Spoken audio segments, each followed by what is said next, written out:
Welcome to the JFK assassination, Part 8, Segment 8B. In this segment, I will demonstrate what would have happened if the fatal headshot had been fired from the grassy knoll. First, I must give the required warning. Do not attempt to use a gun with live ammunition on your own.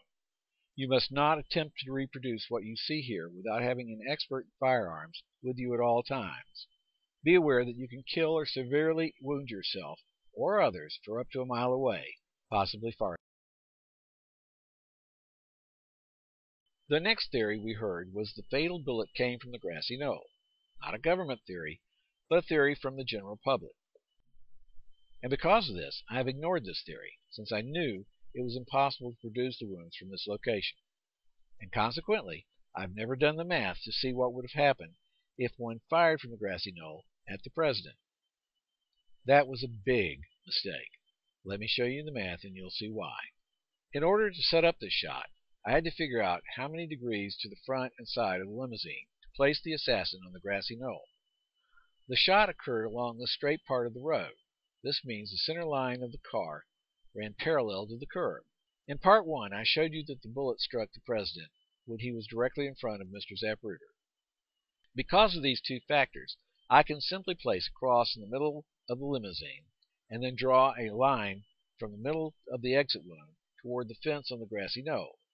Now I have the spot where the assassin would have had to stand in order to wound the president here. This brings about a surprising result, and it's a big one. The shooter would have had to turn 25 degrees to his left in order to have hit the president.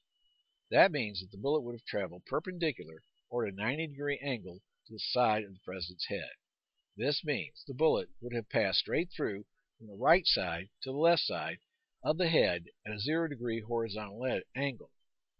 And this means that the bullet would have exited the same exact spot on the left side as it entered on the right side. On the right side of the president's head, there would have been an entrance wound equal in size to the entrance wound that was found on the back of the president's head. And there would have been a large exit wound on the left side of the president's head equal to the wound that was actually found on the right side of the president's head. And just as important, there would have been no head spin. The head would simply have been pushed straight over to the left, as you will see in the demonstration video. Let's watch.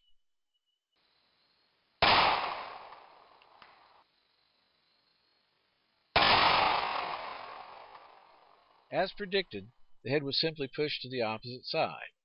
There was no rotation of the head. This time, the fall to the ground to the right was correct. The fall was enhanced by the push from the bullet. Look closely and one can see the bullet striking the ground, which confirms the direction of the bullet.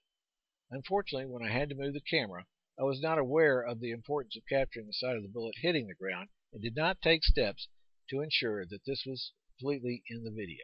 Before we look at the wounds, on a side note, you'll see two matching holes on each side of the blockhead. Why? Because I forgot to turn on the camera for the first shot. Oops. A look at the wounds showed the entrance wound was on the grassy knoll side. It was as expected, small, round, and smooth. The exit wound was much larger, also as expected.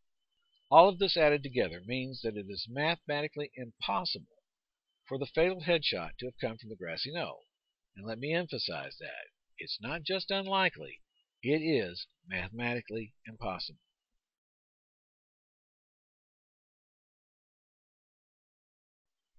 Thanks for watching.